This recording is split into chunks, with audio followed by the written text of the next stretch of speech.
Maintenant, aujourd'hui, qu'est-ce que toi tu donnes? Le temps. Il a parlé du temps favorable. Amen. Amen. Ça doit tous nous interpeller. Ce qui passe avant aujourd'hui, le jour où on arrive à la limite, on ne peut plus faire marche arrière. Il y a beaucoup parmi nous qui connaissent la douleur. Il y a beaucoup parmi nous qui ont perdu des êtres chers. Mais nous croyons que Dieu a mis des circonstances et des temps pour que nous puissions prier pour ces personnes. Mais nous n'avons pas fait. Dieu nous a mis au devant de certaines situations. Il nous a ouvert les yeux. Mais nous étions tellement préoccupés par nos soucis. Nous ne l'avons pas fait. Amen. Amen. Mais ce jour-là, quelqu'un va crier contre nous. Pour dire oui, lui connaissait Dieu.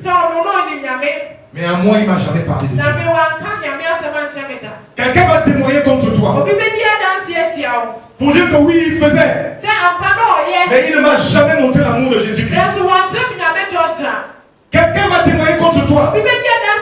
On a vendu ensemble pendant 10 ans, pendant 15 ans. Mais jamais il m'a parlé de Jésus. Il sera trop tard. On ne pourra plus faire retour en arrière. Notre grande crainte aujourd'hui, c'est que si des gens autour de nous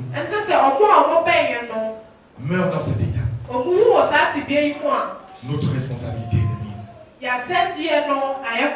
Parce que Dieu veut que pour chaque situation, que nous prions. Pour chaque situation, que nous gênons. Pour chaque situation, que nous sollicitions Dieu. Et nous allons le voir tout à l'heure avec certains prophètes. Amen. Aujourd'hui, nous venons et nous prions souvent pour le Gabon. Alléluia. Amen. Dieu a dit, je vais maudire la personne qui va te maudire. Et je vais bénir la personne qui va te bénir. Mais c'est par nos bouches que nous maudissons d'abord nous-mêmes.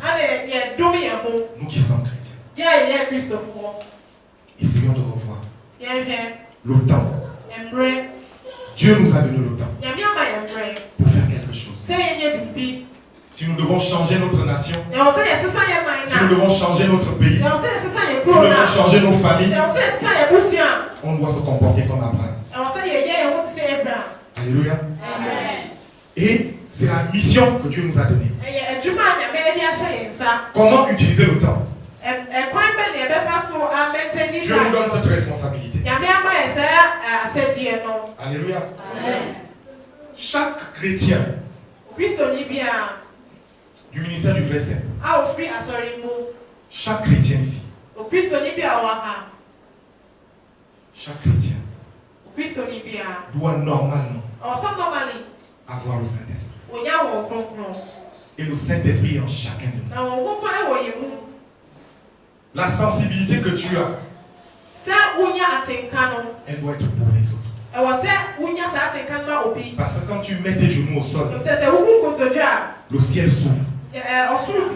Les choses changent. Amen. C'est-à-dire que quand nous venons ici, même si nous sommes à 2 ou à 3, lorsque nous prions, je vous assure, les choses changent. Beaucoup de choses se passent. Le fait que toi tu viennes ici et que nous nous retrouvons à toi, la Bible dit que si nous sommes 2 ou 3 et que nous nous accordons pour demander quelque chose à Dieu, il nous l'apporte. Il nous donne. Mais si tu pries seul à la maison, c'est bien. Mais il faut que nous nous retrouvions ensemble pour que nos prières de commun accord montent vers le Seigneur.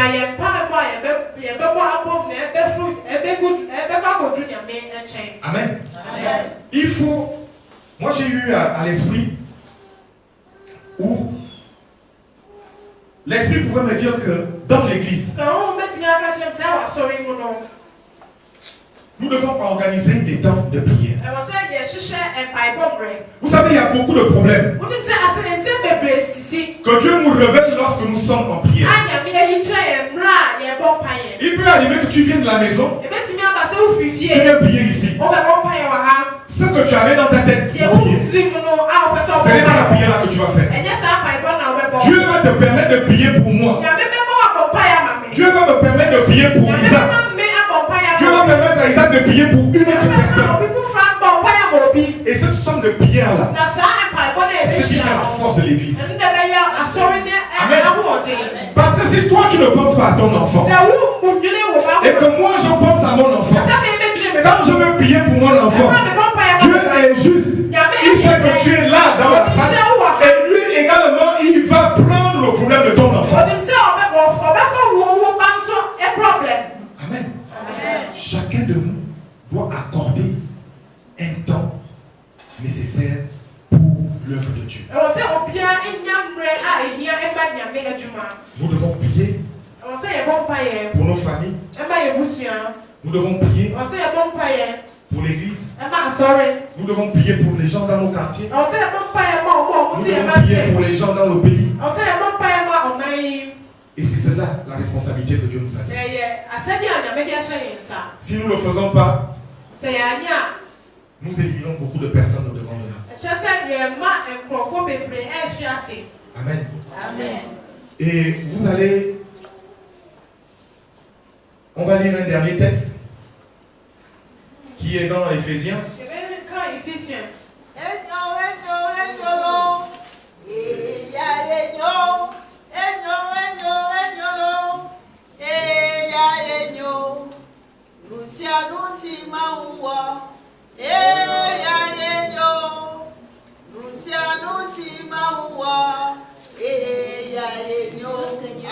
Amen. Merci, c'est un don. Amen. Amen. Donc Éphésiens chapitre 5, versets 14 à 17. Amen. Amen. Amen.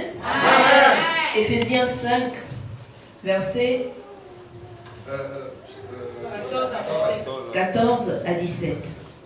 C'est pour cela qu'il est dit, réveille-toi, toi qui dors. Relève-toi d'entre les morts et Christ t'éclairera. Prenez donc garde de vous conduire avec circonspection, non comme des insensés, mais comme des sages. Rachetez le temps, car les jours sont mauvais. C'est pourquoi ne soyez pas inconsidérés, mais comprenez quelle est la volonté du Seigneur. Amen. Amen.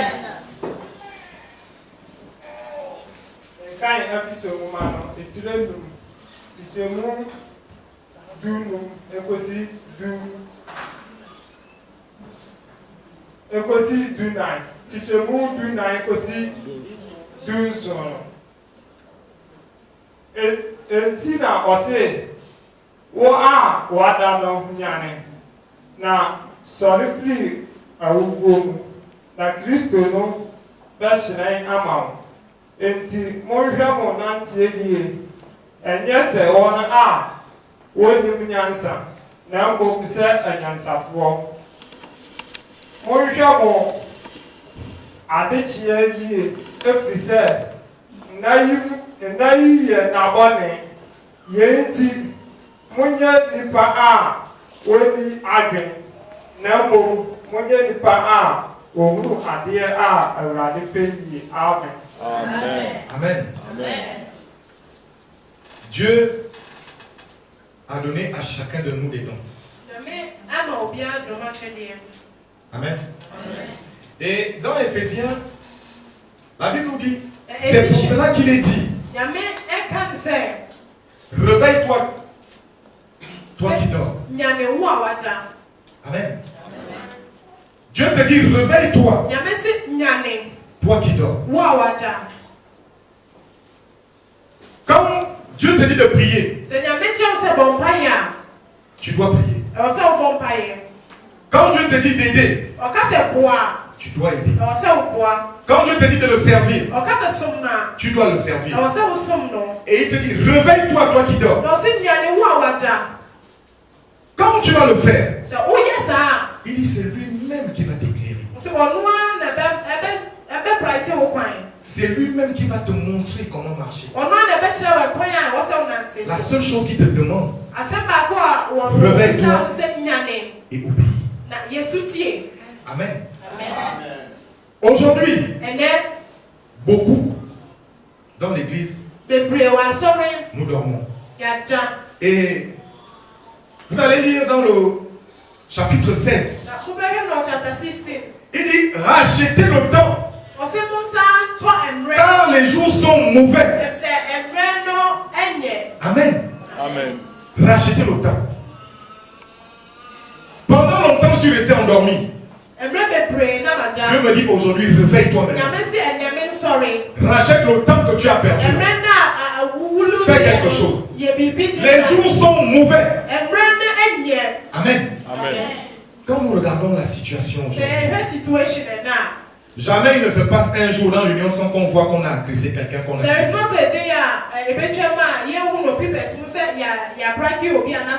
Amen. Amen. Est-ce qu'aujourd'hui, nous tous, en tant que chrétiens, nous ne savons pas que les jours en ce moment sont mauvais? Pas seulement au Gabon, mais dans tous les pays du monde. Les jours sont mauvais. Dieu te demande, réveille-toi, rachète le temps. Parce que ce que tu n'as pas pu faire hier, aujourd'hui tu peux le faire. Si tu priais pas hier, aujourd'hui tu peux prier. Et c'est ça, tu rachètes le temps que tu as perdu. Amen. Amen. Rachète le temps dans la maison de Dieu. Hier tu ne le connaissais pas. Aujourd'hui viens. Aucun pas que tu mettras ici ne sera perdu.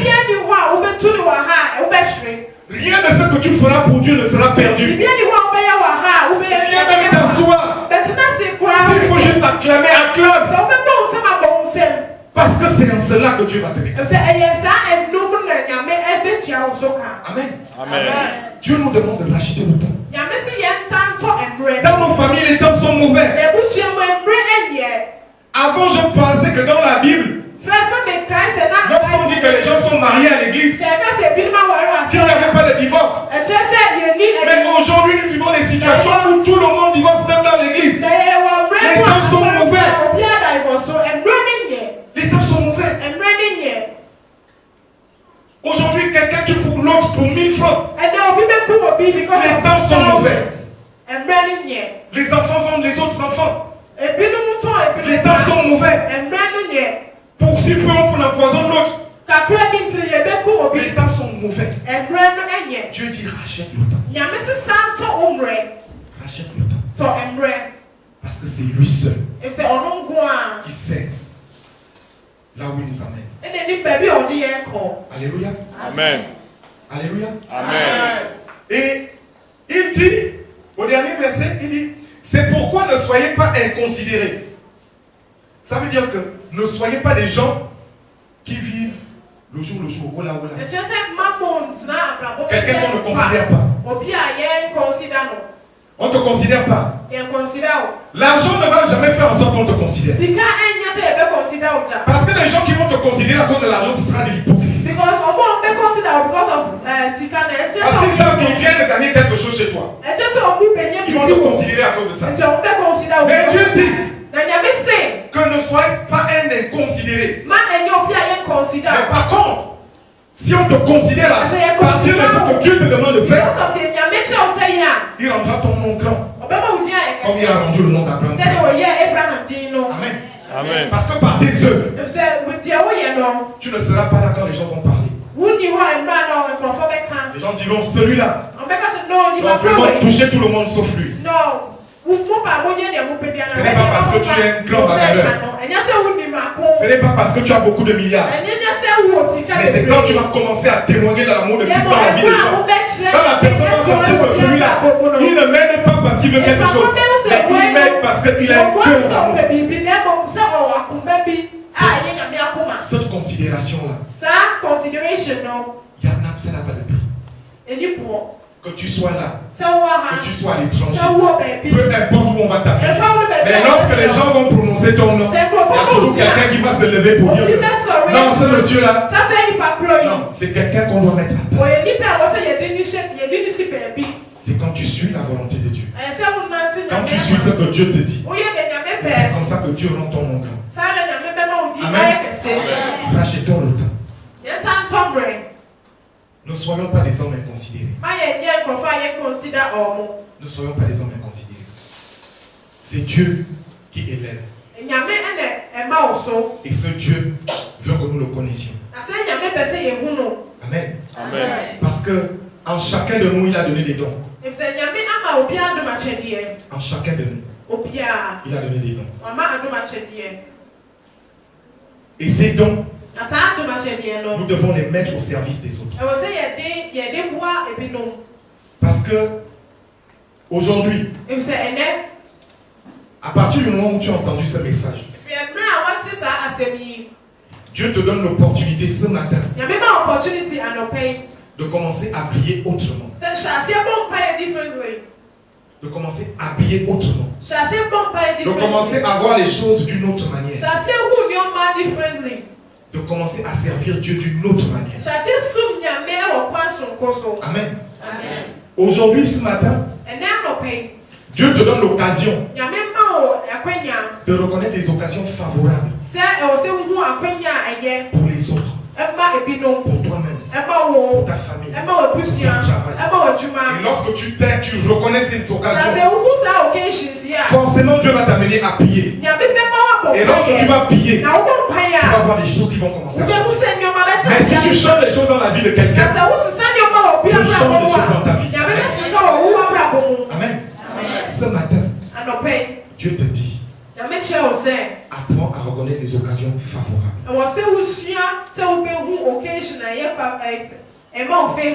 Et pour terminer, Dieu nous donne la possibilité de chercher, de racheter le temps, de chercher toutes les situations dans nos vies. Quand nous rentrons au-dedans de nous, où nous savons que ça là, je n'ai pas bien fait. Seigneur, maintenant change. Parce que je ne connais pas le nombre de jours qui me restent. Je ne connais pas le nombre de mois qui me restent. Je ne connais pas le nombre d'années qui me restent. Mais Seigneur, j'ai entendu ton message. Mais je ne veux pas partir dans cette vie. Donne-moi la possibilité de racheter le temps. Et avec Dieu, rien n'est jamais trop tard. Amen. Que le Seigneur bénisse sa parole.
Chacun de nous va prier. Nous avons reçu la grâce de vivre dans un pays où les chrétiens peuvent aller à l'église sans problème. Mais il y a des régions dans le monde où les chrétiens sont tués chaque jour, où ils sont obligés d'adorer Dieu en cachette. Toutes ces vies, nous devons prier pour elles. Nous devons prier pour ces églises. Nous devons prier pour toutes les fois que Dieu nous a permis de prier. Et nous n'avons pas pu prier avec efficacité. Nous devons prier pour que tout ce que Dieu nous a donné comme possibilité, tout ce que Dieu nous a donné comme don, si nous n'avons pas pris conscience de ce que Dieu nous a donné, que ce matin que Dieu fasse revenir cette confiance, cette prise de conscience, afin que nous voyions la valeur de ce que Dieu nous a donné.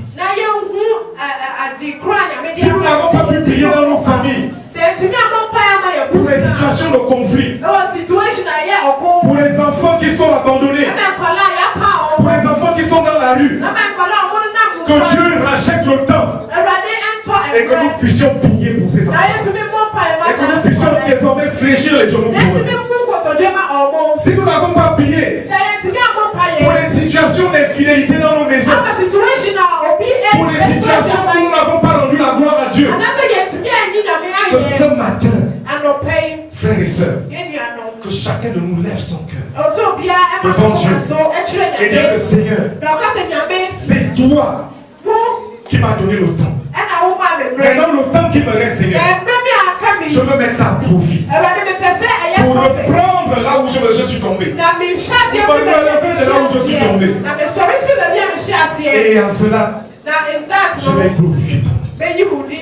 Frères et sœurs, élevons nos voix. Père, dans le nom de Jésus, éternel notre Dieu, nous te bénissons, nous te rendons grâce pour ce message, Papa. Seigneur, toi qui nous as accordé la grâce ce matin, Père, où tu interpelles chacun de nous, Seigneur, parce que les jours sont mauvais dans nos vies, les jours sont mauvais dans nos familles, les jours sont mauvais dans nos nations, les jours sont mauvais, Père éternel, dans nos relations, éternel notre Dieu. Père, nous te bénissons, afin que toi seul, Père éternel, nous donne la capacité et la possibilité de t'acheter le temps, Père. De revoir notre comportement, de revoir notre façon de vivre, de revoir notre façon de faire les choses. Papa, guide-nous, Seigneur, parce que tu dis que c'est toi, Seigneur Jésus, qui fait toutes choses bonnes en ton temps. Père, le temps aujourd'hui, Seigneur, il est important. Le temps est important dans ta maison. Le temps est important pour nos enfants. Le temps est important pour notre travail. Père, si je ne t'ai pas glorifié, si je ne t'ai pas prié comme il fallait, ce matin, Seigneur, je prends la résolution de te prier désormais comme il faut. Père, écoute nos prières, Seigneur. Rachète le temps, Seigneur. Rachète le temps, Seigneur Jésus. Père, pardonne tes enfants. Pardonne-nous pour toutes les fois, Seigneur Jésus, que nous avons posé des actes, Seigneur, qui ne sont pas honorés. Pardonne-nous, Seigneur, pour toutes les fois que nous avons négligé un problème. Pardonne-nous, Seigneur, pour toutes les fois que nous n'avons pas pu prendre en charge, Seigneur, une personne en détresse. Pardonne-nous, Seigneur, pour toutes les fois que nous avons calomnié. Pardonne-nous, Seigneur, pour toutes les fois, oh éternel notre Dieu, que nous avons désobéi, Seigneur. Père, nous avons accordé du temps à beaucoup de choses qui sont vaines. Mais là, aujourd'hui, Seigneur, nous voulons repartir en nouveauté de vie avec toi. Afin que ce soit toi, Seigneur Jésus, qui nous accorde le temps nécessaire pour te servir. Le temps nécessaire pour te servir. Le temps nécessaire pour te servir. Le temps nécessaire pour crier à toi. Le temps nécessaire pour pleurer, Seigneur Jésus, pour des situations difficiles dans nos vies. Père, nous implorons ta grâce. Nous implorons ta grâce, Seigneur Jésus. Nous implorons ta grâce, Seigneur. Béni sois-tu, Seigneur. Toi qui exauces nos prières. Papa, à toi soit rendue la gloire, l'honneur, la majesté. Par Jésus, le Christ, notre Seigneur et Sauveur. Nous avons ainsi prié. Amen.